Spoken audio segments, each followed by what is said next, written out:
Humo ndani kuna vyumba viwili na ni ramani ambayo ina muonekano mzuri na ni ndogo, ni simple sana. Yani ni ramani ndogo kama unavyoweza kuona hapo kwenye picha. Yes, hii ndio muonekano wa jengo.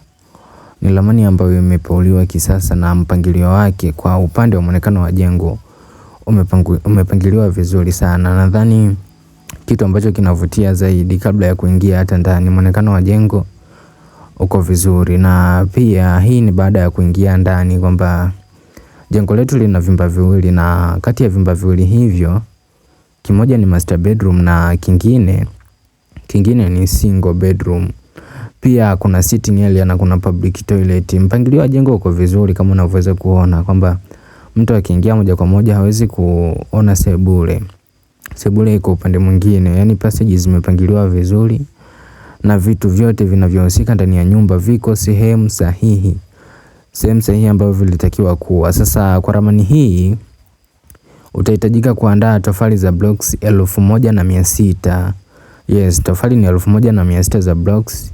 Bati ni 50 tu, bati 50 za futi 10, huku mbao za kenchi zikiwa 100. Yes, mbao ni 100 za kenchi.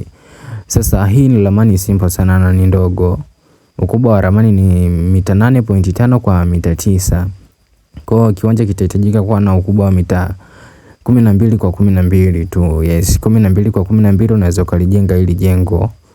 Sasa miongoni mwa ramani ambazo tumeziandaa kwa ubunifu mkubwa kwa kufuata mpangilio wa jengo na matumizi ya familia.